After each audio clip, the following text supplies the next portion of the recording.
కౌశిక్ రెడ్డి హుజరాబాద్లో ఈటల రాజేందర్ గారు వచ్చిన తర్వాత ఒక ప్రెస్ మీట్ పెట్టాడు.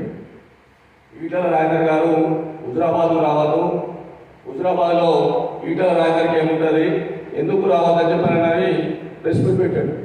ప్రెస్ మీట్ తర్వాత ఆయన ఏ ఊళ్ళో పోయినా ప్రజలంతా చీదరించుకొని తూతూ అని ఉండేసింది. మేమంతా కూడా దానికి కౌంటర్గా ప్రెస్ మీట్ పెడితే వీడు అసెంబ్లీలో విలువలేనోడు, ప్రజలలో విలువలేనోడు, గ్రామాల్లో విలువలేనోడు, వాటి సంపాదన తప్పితే ఇంకొక ఆలోచన లేని వ్యక్తిని ఇలా ప్రెస్ మీట్ పెడితే మన విలువ తగ్గిపోతుంది అని చెప్పి మేము ఆ రోజు ప్రెస్ మీట్ పెట్టుకుంటున్నాం. అయితే మేము ఎంత రెగ్యులర్ వచ్చుకుంటున్నా బీజేపీ నాయకులు మా మీద ప్రెస్ మీట్ పెట్టారని చెప్పి నిన్న వాళ్ళ కార్యకర్తలతో కొంతమంది నాయకులతో సోషల్ మీడియా ద్వారా దుష్ప్రచారం చేయడానికి ప్రయత్నం చేశారు. కౌశిక్ రెడ్డి గారు, మీకు అసలు చట్టం మీద అవగాహన ఉందా? చట్టం రూపొందించిన తర్వాత అది అమలు కావాలంటే రాష్ట్ర గవర్నర్ ఆమోదంతోనే చట్టంగా రూపొందుతుంది, అది చిరువుగా బయటకు వస్తుంది. అది తెలియకుండా 25 సంవత్సరాలుగా ఎమ్మెల్యేగా, కోర్ లీడర్గా, మంత్రిగా, ఈరోజు పార్లమెంట్ సభ్యుడిగా పనిచేస్తున్న ఈటల రాజేందర్ గారు ప్రజా సమస్యల మీద అవగాహన ఉన్నవాడు, ఎలక్షన్ల మీద ఉన్న అవగాహన ఉన్న నాయకుడు.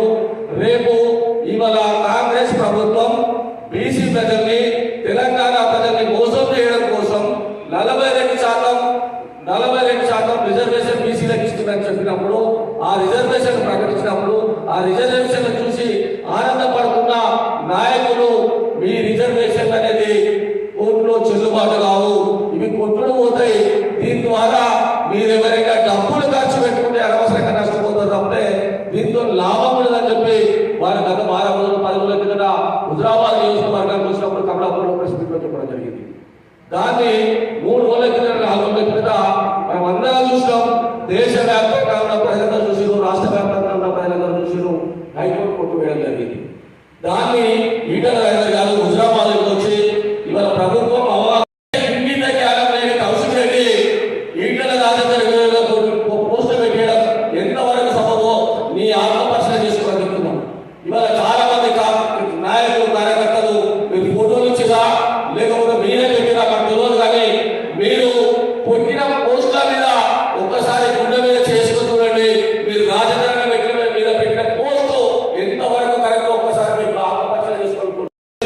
ఈటల రాజేందర్ ఎందుకు తెలుసు, అని ఆపద ఏం చేస్తారో తెలుసు, కష్టమైతే ఏం చేస్తారో తెలుసు, ప్రజలకు అవసరం ఉంటే ఏం చేస్తారో తెలుసు. ఇవాళ రాజధాని దగ్గర ప్రతి అవసరం కోసం మీ అవసరం తీరుగా పనిచేసుకున్న మీరు ఎవరో పిచ్చుకుంటా అసలు చట్టాల అవగాహన లేదు, ప్రజాప్రతినిధి కావాల్సిన వ్యక్తి కానోడు ఇవాళ హుజరాబాద్ నియోజకవర్గ ప్రజల్ని బ్లాక్మెయిల్ చేసి వాళ్ళ భార్య ద్వారా కొంగు నాకు ఓటాడుకుంటాను, మీ కోడలు కానీ బిడ్డ కానీ చెప్పి 2 రోజులు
తప్పును దిద్దుకోవడం కోసం ప్రజలందరూ ఎదురు చూస్తారు కాబట్టి కమాండానికి అవసరం ఏంటని చెప్పి కోరుతున్నాం.